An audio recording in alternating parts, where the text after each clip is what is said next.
Rangpur polytechnic ইনস্টিটিউটের টয়লেটগুলো দীর্ঘদিন ধরে অবহেলিত অবস্থায় রয়েছে।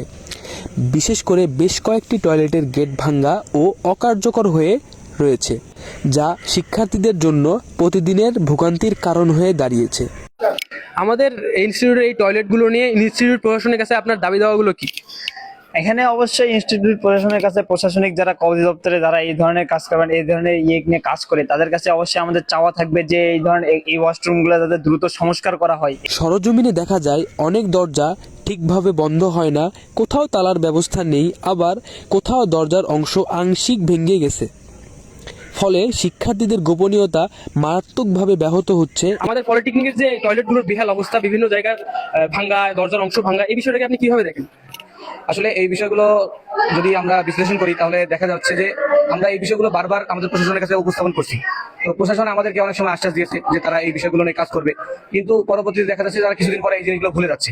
তো আমি মনে করি, যেহেতু একদিন আমাদের ক্যাম্পাসে প্রতিনিধি পরিষদ ছিল না, প্রতিনিধি পরিষদ এই জন্যই গঠন করা হয় যেন আমাদের ক্যাম্পাসের এই খুঁটিনাটি সব বিষয়গুলো নিয়ে আমরা প্রশাসনকে উপস্থাপন করতে পারি। তো আমি আশা করি যে এখন এই বিষয়গুলো নিয়ে আমরা শক্ত একটা পদক্ষেপ নিব, যে আমাদের ক্যাম্পাসে শুধু বাথরুমের বিষয় না, আনুষঙ্গিক যে বিষয়গুলো আছে প্রত্যেকটা বিষয় আমরা প্রশাসনের কাছে উপস্থাপন করবো, এবং প্রশাসন যদি সেটা পদক্ষেপ না নেয় পরবর্তীতে আমরা তাদের কাছে আবার জবাব চাবো।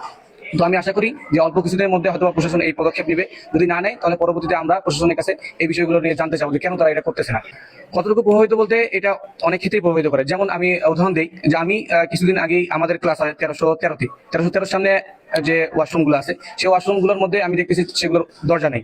তো একজন স্টুডেন্ট কিভাবে সেখানে সেটা ব্যবহার করবে? সেখানে দরজা নাই, আবার দরজা সিট কিনি নাই, আবার দেখা যাচ্ছে সেখানে পানি নাই, সবসময় এরকম অবস্থা থেকে সেখানে পানি নেই। তাহলে একজন স্টুডেন্ট ক্যাম্পাসে এসে যদি তার কোনো প্রয়োজন হয় ওয়াশরুমে যাওয়া, তাহলে কি সে তার মেসেজ যাবে, তার বাড়িতে যাবে?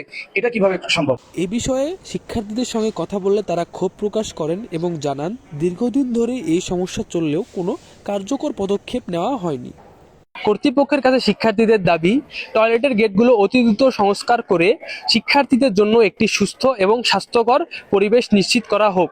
রংপুর পলিটেকনিক ইনস্টিটিউট থেকে আমি শাহরিয়ার ইমাম সৈকত, RPI প্রেস।